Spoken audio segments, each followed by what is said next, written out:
Livrée à elle-même presque dès sa naissance, Vicky Lynn Hogan voit le jour à Houston le 28 novembre 1967. Sa mère n'a que 16 ans. Son père, Donald Hogan, les abandonne à la première occasion.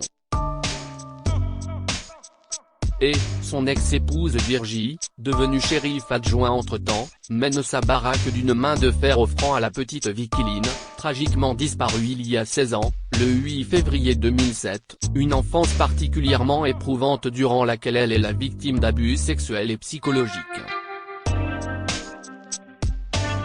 À l'adolescence, la fillette est envoyée vivre à Mexia chez sa tante Kay. Une ville poussiéreuse du Texas, où les habitants occupent leur temps avec de la bière et voient les heures lentement s'écouler sous un soleil ardent.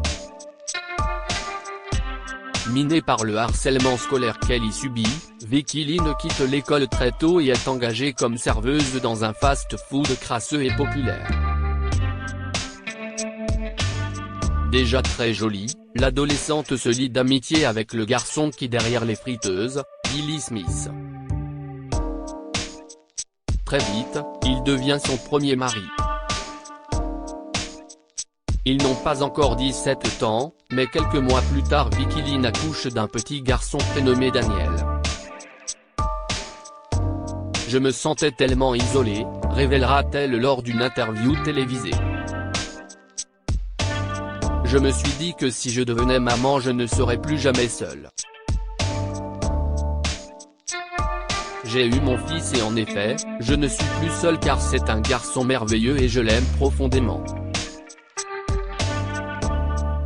Ils seront inséparables. Supérieur à Marilyn Monroe, les amours tumultueux et tragiques d'une icône la maternité comble Vicky Lynn pendant un temps, mais son mariage précipité finit par se désintégrer et en 1986, elle fourre ses quelques vêtements dans une petite valise et quitte Billy Smith. Sans diplôme, ni expérience professionnelle, hormis les quelques mois passés à servir du poulet frit à Mexia, Vicky Lynn est contrainte de retourner chez Virgie à Houston. Mère célibataire à son tour, elle enchaîne les petits boulots afin de nourrir son fils Daniel. Malgré ses efforts, ses maigres salaires de caissière ou de serveuse ne suffisent pas pour vivre correctement. Usée par la pauvreté, elle frappe à la porte des clubs de striptease dont regorge la ville de Houston. Anna Nicole Smith, carriériste insoupçonnée avec ses cheveux blonds et son large sourire, elle se fait très vite une place dans le monde de la nuit. Mais les débuts sont laborieux et ses clients ne soupçonnent pas une future playmate en elle, c'était très difficile de me dénuder, surtout lors de danses privées. La première fois que j'ai dansé, je suis partie en courant tant j'étais horrifiée et tant j'avais honte de moi. Mais en partant j'ai vu que j'avais récolté $50 et à cette époque, cette somme me paraissait être une fortune. Réalisant qu'elle pourrait ainsi prendre soin de son fils, elle fait taire ses remords et retourne travailler dès le lendemain, déterminée à devenir la meilleure danseuse du club. Au fil des semaines et des clients, Vicky Lynn sait ce qu'ils attendent d'elle et s'entraîne à parler d'une voix enfantine et douceâtre. Bientôt, elle économise en vue de s'offrir d'imposants implants mammaires. Vicky Lynn a vu juste en se faisant opérer. Soudain le cash coule à flot et les hommes ne se lassent pas de la voir danser pour eux. Malgré le succès, elle est loin d'être à l'aise avec son métier et la culpabilité ne cessera jamais de la hanter. En 1991, son destin bascule lorsque J. Howard Marshall II, un milliardaire de 87 ans, débarque en fauteuil roulant dans son club. Alors que sa seconde épouse souffrait d'Alzheimer, l'homme d'affaires richissime avait déjà entretenu une relation avec une stripteaseuse, Lady Walker, qu'il couvre de cadeaux et d'attention pendant 10 ans sans jamais tromper sa femme. Lorsque les deux femmes meurent, J. Howard Marshall n'a jamais été aussi seul. Il part donc en quête de réconfort et c'est ainsi que son chemin croise celui de Vicky Lynn. Les danseuses, il les connaît. Et Vicky Lynn lui tape tout de suite dans l'œil. Il était très drôle, très brillant, il avait tellement d'histoires à raconter, confiait Anna Nicole Smith. C'était un homme exceptionnel. Ils s'appellent tous les jours. Le milliardaire et à la danseuse s'attachent l'un à l'autre et en une semaine, il lui demande de devenir sa femme.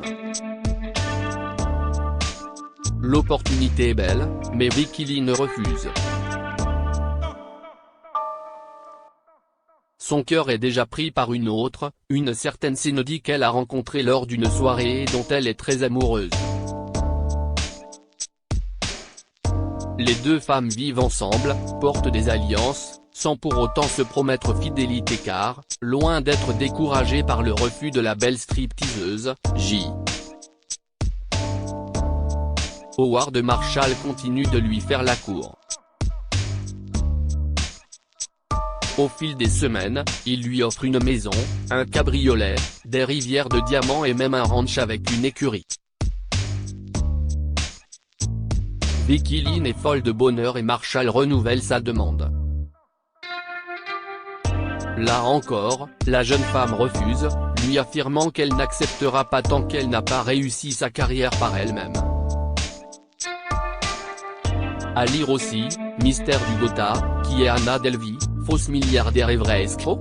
Playmate un jour, Playmate toujours. La carrière de Vicky Lynn Hogan prend son envol lorsqu'un photographe transmet des clichés dénudés d'elle à la rédaction de Playboy. Le magazine l'appelle, elle sera une Playmate. En 1992, la fabuleuse blonde apparaît en couverture et la célébrité vient frapper à sa porte. L'anti-héroïne chic des années 1990 est repérée par Marciano pour ses courbes voluptueuses. Il décide d'en faire l'égérie de sa marque Guess, mais pas avant de lui avoir trouvé un nouveau nom. Anna Nicole Smith est née. Du jour au lendemain, elle devient une star internationale. La jeune femme qui servait du poulet frit à Mexia a définitivement disparu, remplacée par une playmate sophistiquée qui joue de son charme et de ses atouts avec une aisance folle devant la caméra. Le public est conquis. Certaines de ses campagnes publicitaires provoquent même des accidents de la route, notamment en Norvège.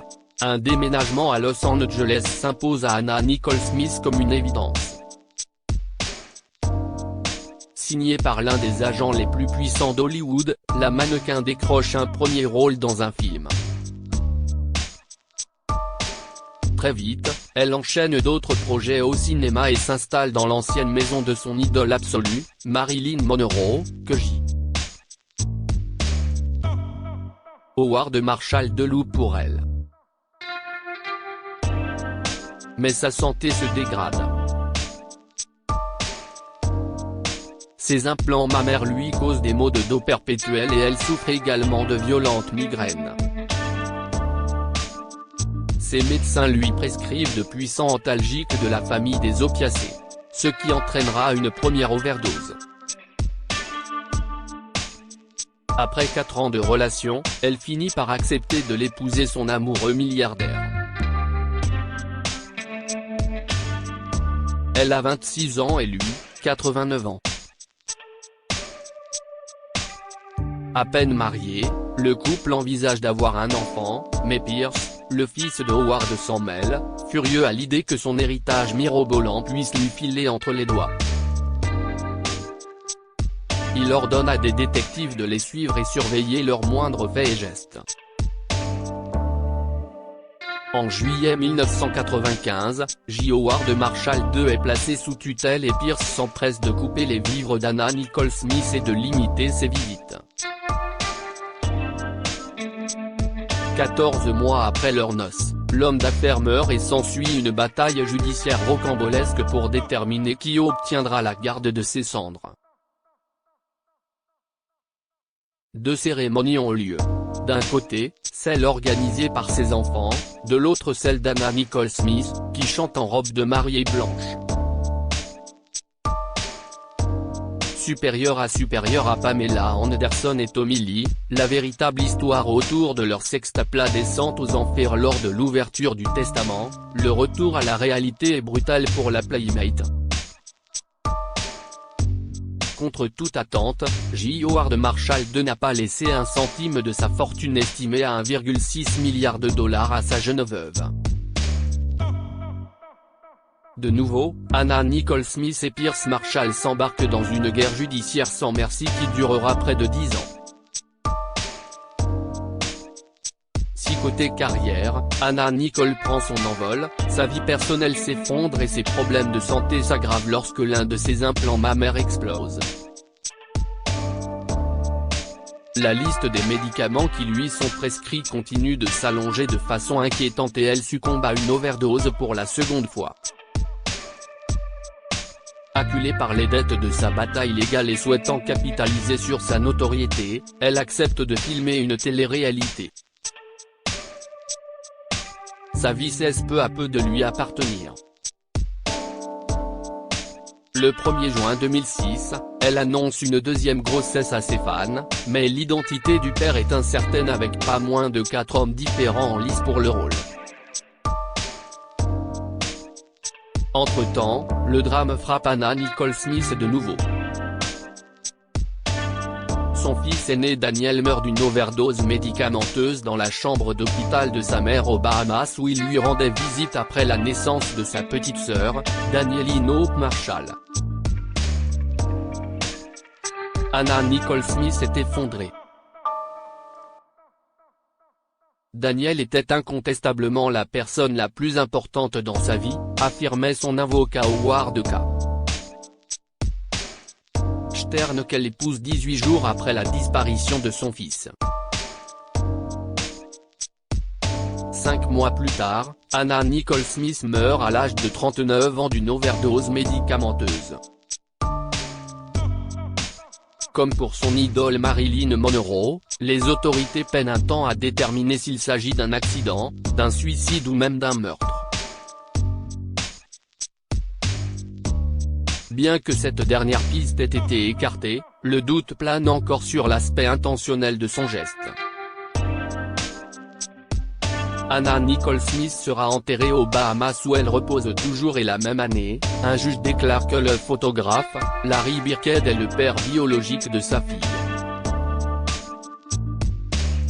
Ainsi s'achève la vie tumultueuse et tragique de la petite Texane au grand cœur qui avait conquis celui de l'Amérique. Eddie Photo, Walter.